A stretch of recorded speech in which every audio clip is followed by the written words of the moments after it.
Good morning, students. Today we are revising exercise of lesson number 7. आज मैं आपको lesson number 7 की exercise revise करवा रही हूँ, तो आप ध्यान से सुने। मैच द फॉलोइंग हमारा बी पार्ट है। फर्स्ट ए पार्ट में हमारे क्वेश्चन आंसर्स हैं जो हम कर चुके हैं। नेक्स्ट हमारा बी पार्ट है। बी पार्ट में है हमारा मैच द फॉलोइंग।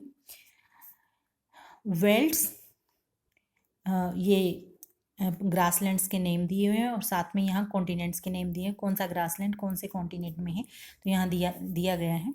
तो वेल्ड्स कहाँ है? अफ्रीका में। डाउन्स है Australia. Prairies North America. Prairies हमने रीड किया ही था। स्टेप्स है एशिया और पैम्पस है South America. Okay, fill in the blanks हैं। Prairies are located far away from the dash. Prairies कहाँ पर स्थित हैं? किससे दूर स्थित हैं? ओशियन से, जो हमारे महासागर हैं उनसे दूर स्थित हैं। Dash and dash reverse flow through prairies. कौन सी नदियाँ? दो नदियों के नाम दिए गए हैं। कौन कौन सी नदी जो है वो प्रेरीज से होकर बहती है? Mississippi and Missouri. ये टू रिवर्स जो हैं वो प्रेरीज से होकर बहती हैं। The farmers have converted dash into dash. Farmers ने, किसानों ने बदल दिया है। किसको किस में बदल दिया वो बताना है। तो फार्मर्स ने किसको कन्वर्ट कर दिया है? किस में? ग्रासलैंड्स को फार्मलैंड्स में कन्वर्ट कर दिया है। घास की जो भूमियां थी उनको फार्मलैंड्स में कन्वर्ट कर दिया है। The western part of prairies is dash and undulating. जो वेस्टर्न पार्ट है प्रेरीज का वो डैश एंड डैश कैसा है? हिली एंड अंडुलेटिंग, पहाड़ी है और लहरदार है। यानी कि यहाँ घास इतनी घनी है, इतनी लंबी है कि वो लहरदार दिखाई देता है, जैसे समुद्र में लहरें आती हैं। The cattle are reared on large open grasslands called. Prairies में जो खुले घास के मैदान हैं जिन पे पशुओं को पाला जाता है उनको कहा जाता है, क्या कहा जाता है? रैंचेस। उनको रैंचेस बोला जाता है। Even the dash of cows is done by machines. गायों का किया जाता है मशीनों के द्वारा। क्या किया जाता है? मिल्किंग, उनका दूध निकाला जाता है। गाँव जो प्रेरीज में मोस्टली काम जो लोग करते हैं वो मशीनों के द्वारा करते हैं, तो वहाँ जो गायों का दूध निकालने का काम है वो भी मशीनों के द्वारा किया जाता है। तो मिल्किंग आएगा यहाँ पर। The people of prairies lead a dash life. Prairies के जो लोग हैं वो कैसा जीवन जीते हैं? वो लग्जूरियस जीवन जीते हैं, एक वैभवशाली जीवन जीते हैं। Dash is the staple food for the Americans. Americans के लिए स्टेपल फूड, प्रधान भोजन क्या है? तो बीफ, जो गाय का मांस होता है, बीफ बोलते हैं उसको, वो यहाँ के लोगों का प्रधान भोजन है। अब हम करेंगे लेसन नंबर 7 के MCQs। तो यहाँ से हमारे स्टार्ट हैं पेज नंबर 133 से। MCQs। Prairies the grasslands. What type of grasslands are found between 23 degree and 23.5 degree and 66.5 degree latitude in both the hemisphere. दोनों हेमिस्फीयर में 23.5 डिग्री और 66.5 डिग्री दोनों लैटिट्यूड्स में, नॉर्दर्न हेमिस्फीयर में भी और सदर्न हेमिस्फीयर में भी क्या पाया जाता है? तो किस टाइप के ग्रासलैंड्स पाए जाते हैं? ट्रॉपिकल ग्रासलैंड्स होते हैं, टेम्परेट ग्रासलैंड्स होते हैं, माउंटेनस होते हैं, या नन ऑफ देम। तो मैंने आपको लेसन जब रीड कराया तो बताया था कि यहाँ पर टेम्परेट ग्रासलैंड्स पाए जाते हैं। What are the temperate grasslands called in Asia? Asia में टेम्परेट ग्रासलैंड्स को क्या कहा जाता है? तो आपको पता है कि अलग अलग कॉन्टिनेंट में अलग अलग नाम से जाने जाते हैं। तो यहाँ एशिया में क्या कहा जाता है? उनको स्टेप्स कहा जाता है। एशिया में स्टेप्स बोला जाता है।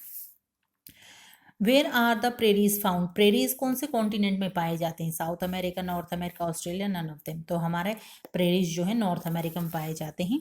What are the grasslands in Australia known for? Australia में जो ग्रासलैंड्स हैं वो किस नाम से जाने जाते हैं? Downs, veld, steppes, none of them. तो डाउन्स नाम से जाने जाते हैं।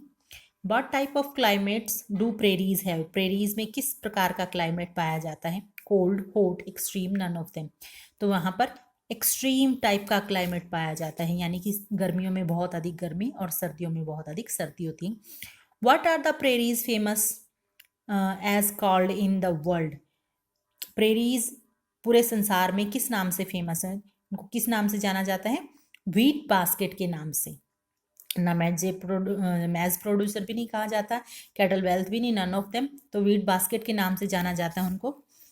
विच rivers provide water for irrigation for the wheat farms.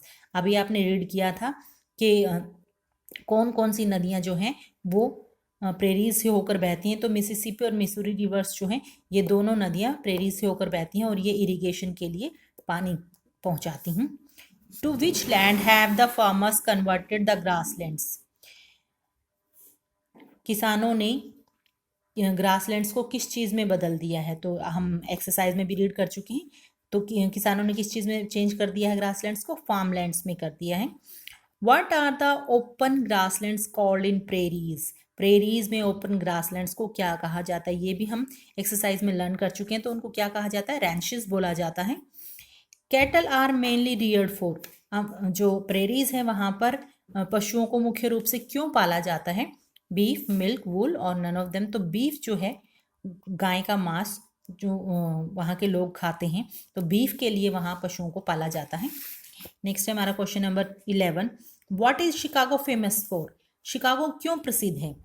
Lesson जब हमने रीड किया तो मैंने आपको बताया था कि शिकागो में बहुत सारे स्लोटरिंग हाउसेस हैं जिनको बूचड़ खाने कहा जाता है, जहाँ पर पशुओं को मारा जाता है, उनके मांस की प्रोसेसिंग की जाती है, उससे उसको प्रोसेस करके और विदेशों में भेजा जाता है। What is the staple food of Americans. Americans का स्टेपल फूड, प्रधान भोजन क्या है? व्हीट, मीट, राइस और नन ऑफ देम। तो मैंने आपको बताया था कि बीफ जो गाय का मांस है तो वो मीट की कैटेगरी में आता है, तो मीट यहाँ के लोगों का मुख्य भोजन है। Prairies have an extreme type of climate because.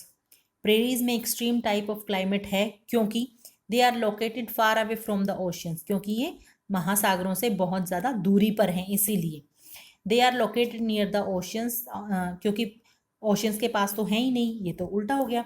They always have hot climate, वहाँ पर हमेशा हॉट क्लाइमेट होता है, लेकिन हॉट भी नहीं होता, सर्दियों में बहुत अधिक सर्दी होती है, तो ये हमारा राइट है।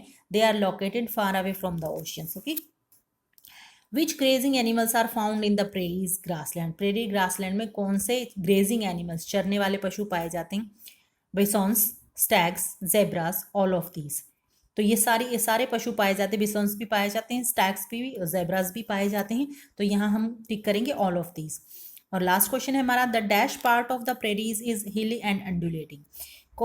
प्रेरीज का कौन सा भाग हिली और अंडुलेटिंग है? तो इससे पहले हम रीड कर चुके हैं कि हमारा जो वेस्टर्न पार्ट है प्रेरीज का वो हिली और अंडुलेटिंग है। ओके, तो यहाँ आपकी एक्सरसाइज और एमसीक्यूज जो हैं वो मैंने आपको रिवाइज करवा दी हैं। उम्मीद है आपको समझ आ गया होगा। Thanks and have a nice day.